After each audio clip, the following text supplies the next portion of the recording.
We're joined now by former House Speaker and Trump transition Vice Chairman Newt Gingrich. Mr. Speaker, I want to help you. I want to ask you to help us. You need no help from me. What I'd like to ask you is help us think through. Mike Pence says Donald Trump is driving the bus. But on Russia, Donald Trump has one view. He doesn't talk about Russia as an adversary. He doesn't talk about confronting. But his secretaries of state and defense talk about Russia as a clear and present adversary, says America needs to confront Russia. If I'm an American citizen or a foreign country, how do I make sense of those two things?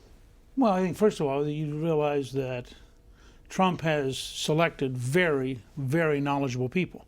I mean, it'd be hard to be better than General Mattis going into the Defense Department. I think Rex Tillerson brings an astonishing level of achievement negotiating with foreign countries. So you know that when they have councils to talk about policy, he's going to have very sophisticated advice. What you also know is that he is his own person. I mean, this is a guy who has been, he's an entrepreneur. He's not a corporate CEO. He's not a guy who says, I want my staff to give me 3 options. What he wants is various people to give him 30 options. And then he's going to pick what he believes in. And I suspect he fully expects Mattis and Tillerson to implement the Trump policy. Okay, we're going to have to leave it there. We'll be right back with you. We're going to take a quick break, and we'll be right back with former Speaker Gingrich. Don't go away. We're back with former House Speaker and Trump transition Vice Chairman Newt Gingrich. I want to pick up where we left off. You talked about how Donald Trump is going to sift through all of his opinions from various advisors. What do they think in foreign capitals, though? When they hear 2 different things, or many, if they hear 30 different things, how do they make decisions based on what they think the Trump administration is going to do? Well, I think foreign capital is going to be a lot like the American press corps. I mean, and like most citizens, we're going to go through a period here of adjustment to the fact that we have the first truly entrepreneurial president we've seen in modern times. And I think you have to go back to Theodore Roosevelt to get the same level of daily energy and drive and confusion. And the confusion is caught because he's not staffed. Right. You know, he has people near him who try to understand him.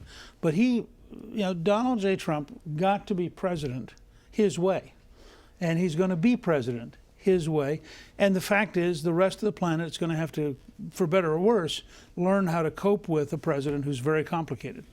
In foreign capitals, that can mean, though, building a bigger military. It can mean making alliances. I mean, sometimes... Well, it can mean a lot of phone calls, for example, from the foreign minister to Tillerson saying, Rex, you know, what is this guy doing? And it means that Mattis and Tillerson have a really large assignment, and so does Nikki Haley up at the United Nations, because they're the explainers who have to be able to go both ways. That is, walk in and say, you know, Mr. President, what you said yesterday was interpreted the following way, and he'll learn from that. I mean, it'll be a 90-day cycle of real learning. Let me ask you about interpretations in the intelligence community. Donald Trump takes over the intelligence community in 5 days. Right. He referred to them twice and compared them to the Nazis. You need trust in that relationship. If his first reaction is to think the intelligence agencies are trying to do him wrong and compares them to the Nazis, that does not suggest a relationship of trust. Well, that I don't would be think healthy. There should be a good relationship right now. I mean, I've spent a lot of my career, as you know, dealing with the intelligence community. Now, I want to make 2 points. One, the very top people who are political appointees, I think, absolutely betrayed and undermined the intelligence community. I think they acted in ways that were totally inappropriate.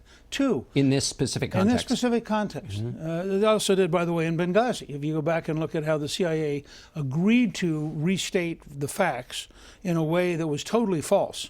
I mean, this is at the political appointee level, which has really been corrupted by the Obama administration. There's a second part, though, which may just be a reference to the general decay of American education. How do you get a report that apparently John McCain passed in December that says that this one person, a real human being, was in Prague? And in all of that time, in 10 months, 11 months, nobody in the intelligence community picked up the phone and said, have you ever been to the Czech Republic? I mean, think about the level of incompetence. Well, I guess my question, though, is how do you work then with this? Well, I hope what he does is say to the new Director of National Intelligence, Dan Coats, I expect you to thoroughly overhaul the entire community. Let me ask you this. You know about big change. You came in after the elections of 1994. What's the biggest obstacle when you want to do a lot of things very quickly that Donald Trump faces? Well, I think they've got to decide what the top 3 to 5 things are, stay focused on them every morning as long as they can, until they get them done. As they check them off, they add a new one. But they can't do more than 3 to 5. Obamacare is clearly going to be decisive. Jobs is the centerpiece of this administration. As he said at one point, he has 3 goals: jobs, jobs, jobs.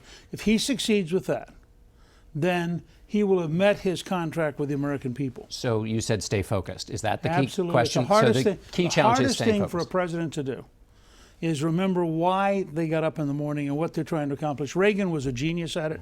He had 3 things. He's focused on them for 8 solid years, and he changed history. Do you think that's a particular challenge for this president, the focus one? Well, no, I think he built his empire by being very good at staying focused. I mean, All right, Speaker Gingrich, thank you so Good much to be for with being you. with us. And we'll be back in just a moment with a discussion on national intelligence and Russian cyber attacks.